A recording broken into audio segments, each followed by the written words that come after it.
Hello everyone, मैं हूं सोनिया सिंह आपके सामने और बात करने जा रहे हैं नालंदा यूनिवर्सिटी के बारे में। एक क्विक रिवीजन करेंगे आपके साथ और एमसीक्यूज भी करवाऊंगे साथ में, क्योंकि पेपर वन की बात करें तो लास्ट ईयर भी नालंदा यूनिवर्सिटी के ऊपर आपको एक सवाल देखने को मिला था, यानी कि हर एक सेट में डिफरेंट डिफरेंट सवाल नालंदा यूनिवर्सिटी से जुड़े हुए आपको देखने को मिले थे। तो इस पर्सपेक्टिव से नालंदा यूनिवर्सिटी को थोड़ा सा स्टडी करेंगे एमसीक्यूज के थ्रू भी, थोड़ा सा हिस्टोरिकल बैकग्राउंड डिस्कस करूंगे आपके साथ क्विक रिवीजन के साथ। तो स्क्रीन पे आप नालंदा यूनिवर्सिटी को देख पा रहे होंगे। यह काफी खूबसूरत यूनिवर्सिटी है और अब तो वर्ल्ड जो हमारा हेरिटेज साइट उसमें भी इसको शामिल कर दिया गया है। तो देखिए, नालंदा यूनिवर्सिटी की अगर हम बात करते हैं तो हिस्टोरिकल पर्सपेक्टिव से भी अगर आप देख पा रहे होंगे तो नालंदा का मतलब होता है नालंदा, नालम का मतलब होता है कमल का फूल, राइट।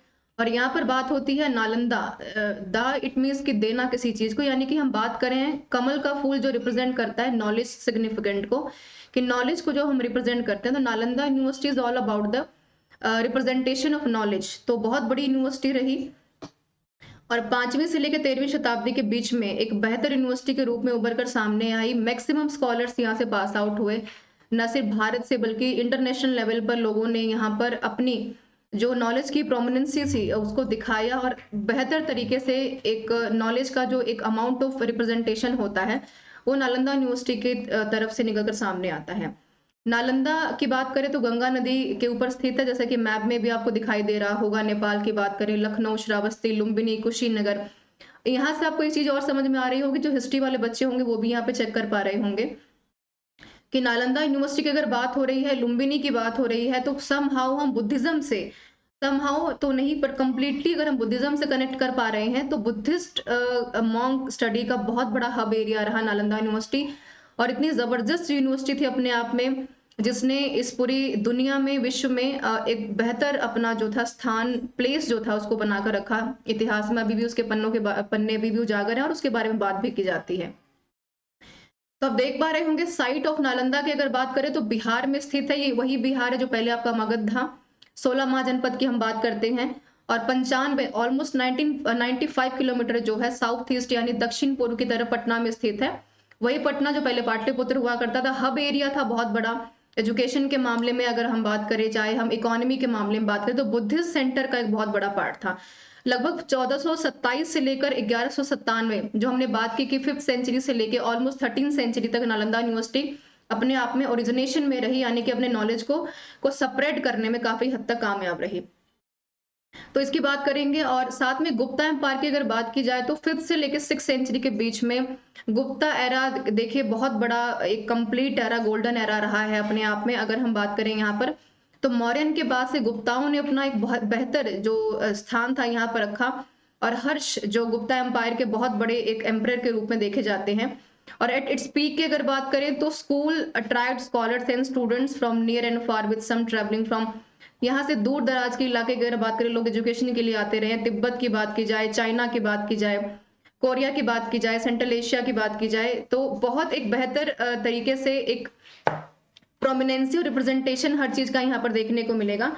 और खास तौर पर अगर कुमार गुप्त की यहाँ पर हम बात करते हैं तो कुमार गुप्त की अगर बात की जाए तो मोर ओवर यहाँ पर समहाउ अगर आप देख पाए होंगे तो 415 से लेकर ऑलमोस्ट 455 तक का जो टाइम पीरियड रहा है कुमार गुप्त का, तो उन्होंने एक बेहतर यहाँ पर रोल प्ले किया है और यूनिवर्सिटी को एक बेहतर रिप्रेजेंटेशन भी दिया। हिस्टोरिकल पर्सपेक्टिव को अगर देखा जाए तो देखिए, कुमार गुप्त एक बेहतर राजा थे। हर्ष शायद उससे भी ज्यादा बेहतर राजा रहे। तो 7th सेंचुरी के एम्परर के रूप में इनको देखा जाता है। नोटेबल पैट्रोनोज दिया नालंदा यूनिवर्सिटी को, एक बेहतर रिप्रेजेंटेशन दिया विद नॉलेज। एडमिशंस की अगर हम बात करें, जैसे कि मैंने पहले ही बताया कि दूर दराज के इलाकों से लोग यहाँ पर एडमिशंस के लिए आते रहे हैं। तो यहाँ पे ह्यून सांग की अगर बात की जाए जो हर्ष के टाइम पे आते हैं, एक बुद्धिस्ट मॉन्क रहे। लगभग 2 सालों तक भारत में नालंदा यूनिवर्सिटी में स्टडी किया इन्होंने। लगभग 15 सालों तक भारत में रहे। तो बहुत बड़ी बात होती है कि किसी दूसरे देश का ट्रेवलर आकर भारत में लंबे टाइम तक यहाँ पर रुके और मैक्सिमम मोनेस्ट्रीज के रूप में मैक्सिमम टाइम स्पेंड किया। और बुद्धिस्ट की अगर बुद्धिज्म की बात की जाए तो रिप्रेजेंटेशन के तौर पर बुद्धिज्म को मैक्सिमम तरीके से सेपरेट किया।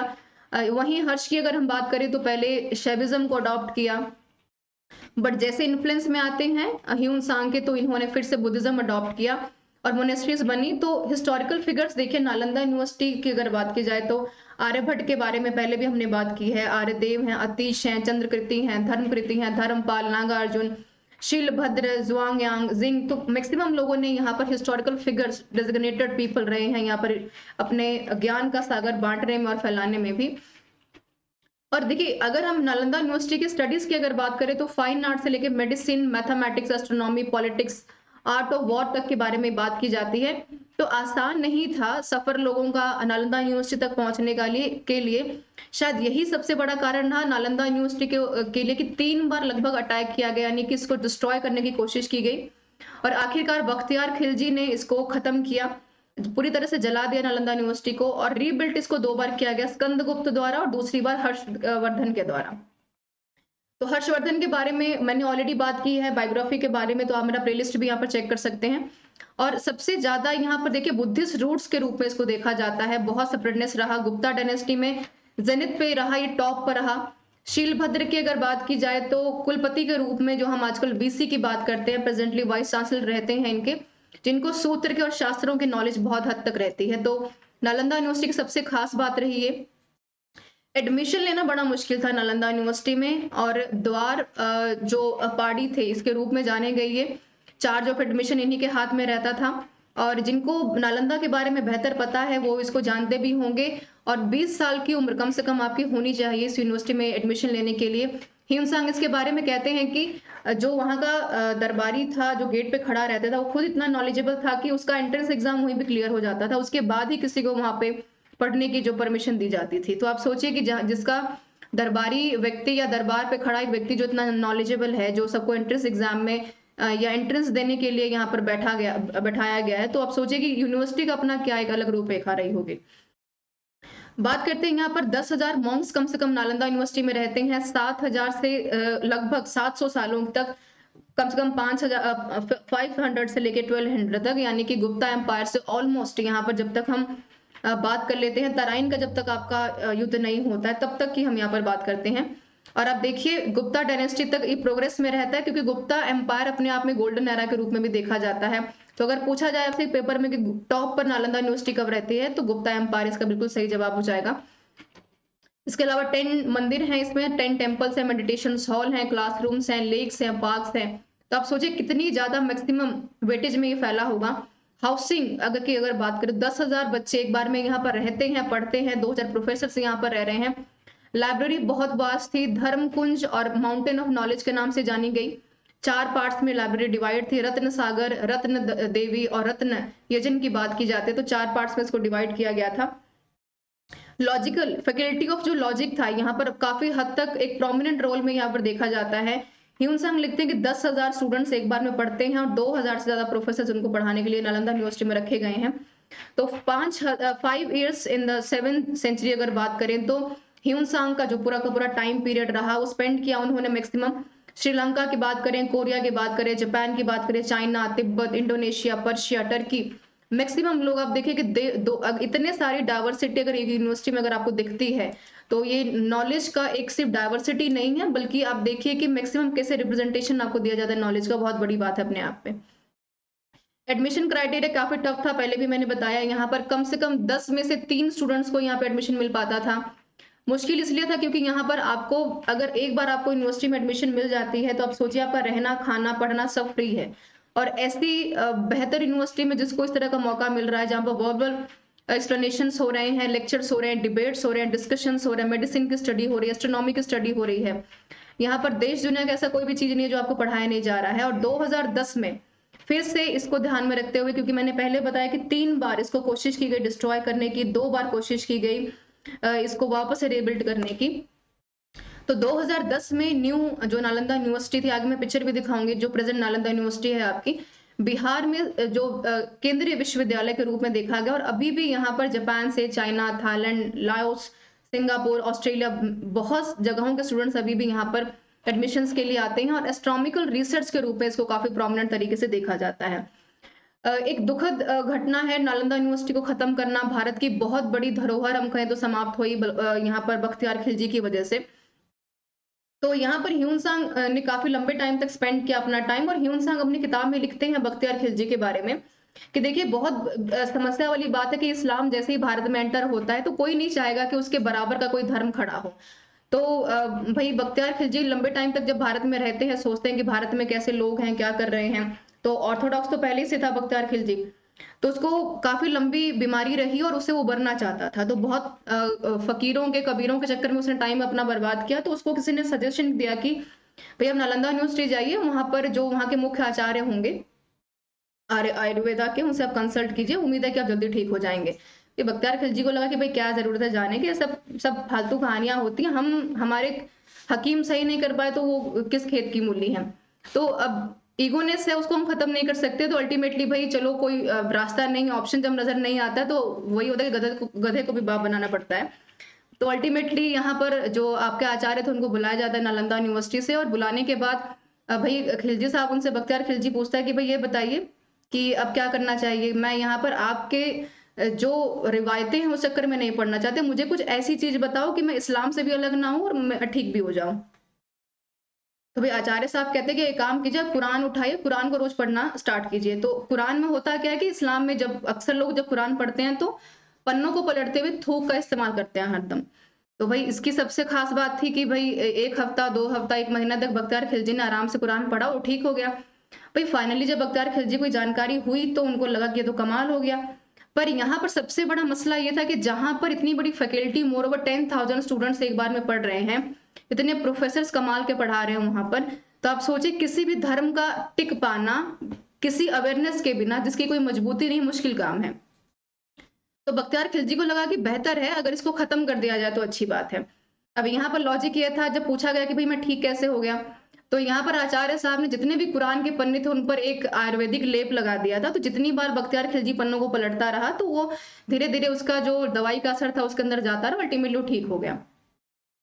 लेटर ऑन अगर यहाँ पर बात की जाए 1193 में तो बख्तियार खिलजी एक टर्किश चीफ स्टेंस रहा और एक लंबे टाइम के बाद उसने कम से कम नालंदा यूनिवर्सिटी को जलाया ही नहीं और जलाने के बाद लगभग 3 महीने तक नालंदा यूनिवर्सिटी जलती रही और मिन्हाज उस राज की जो किताब है तबकात नासरी बेहतर तरीके से एक्सप्लेनेशन किया भी गया है इस चीज़ के बारे में।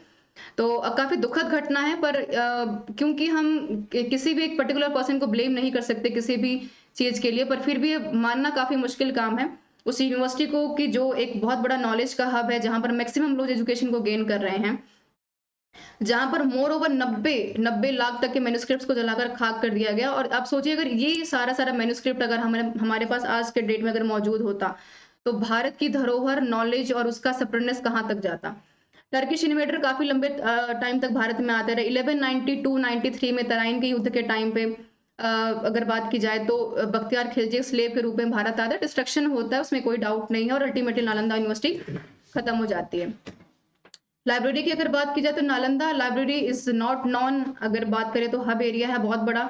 Not collected religious manuscript but also had text on such subject like grammar, logic, literature, astrology की अगर बात की जाए तो। रतन लोधी की अगर बात की जाए तो सबसे बड़ी हायर स्टोरीज है एजुकेशन के मामले में और ये प्रेजेंट तस्वीर है नालंदा यूनिवर्सिटी की जो आप स्क्रीन के ऊपर देख पा रहे हैं, काफ़ी खूबसूरत है। पुरानी मैंने दिखाई, नई भी आप देख पा रहे हैं। तो कोशिश की कर रहे हैं रीगेन करने की क्योंकि भरपाई तो हम नहीं कर पाएँगे, पर कोशिश कर रहे हैं कि जो हमने खोया है उसको हम दोबारा से रीएस्टेब्लिश कर पाएँ, अपनी धरोहर को वापस ले पाएँ। This is all about Nalanda university और मुझे उम्मीद है कि आपको सब समझ में आया होगा। एमसीक्यूज़ की बात करें तो पहला सवाल स्क्रीन के ऊपर आप देख पा रहे होंगे कि किसके दौर के समय नालंदा को नाला कहा जाता था? विभिन्न विश्वों में उच्च शिक्षा का केंद्र था। हुआंग थे, कॉन्ग थे या फिर यहाँ पे युंगज़ैंग की बात हो रही है। तो चाइनीज़ स्कॉलर है युंगज़ैंग बिल्कुल सही हो जाएगा आपका। और दूसरा सवाल है कि किन चीनी विद्वानों ने 7वीं शताब्दी में नालंदा का दौरा किया? तो आप देख पाएँगे किंग की और ज़ुआंग की बात हो रही है, तो इन्होंने इसका दौरा किया था 7वीं शताब्दी में, क्योंकि 15 सालों तक ह्यून-सांग यहाँ पर रहते हैं हर्ष के राइन के टाइम पे।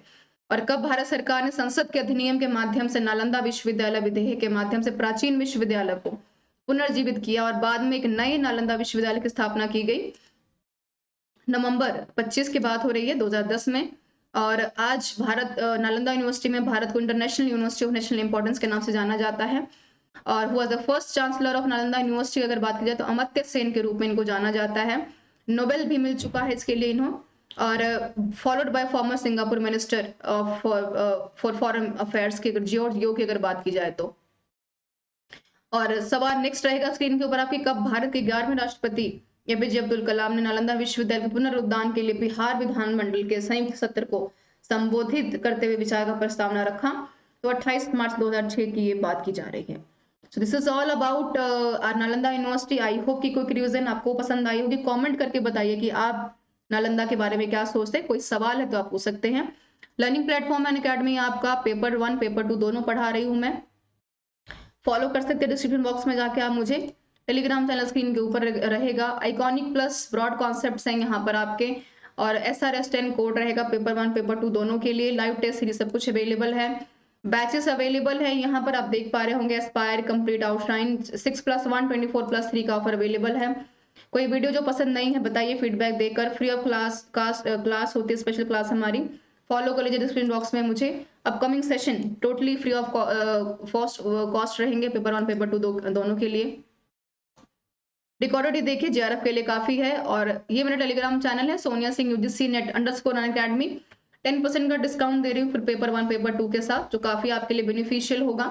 और don't forget to like share and subscribe our channel. Comment करके बताइए कि कैसा लगा आपको ये वीडियो, और आप इस वीडियो के बारे में आप क्या सोचते हैं। नालंदा यूनिवर्सिटी को लेकर आपका अपना क्या ओपिनियन है। Thank you so much for being with me.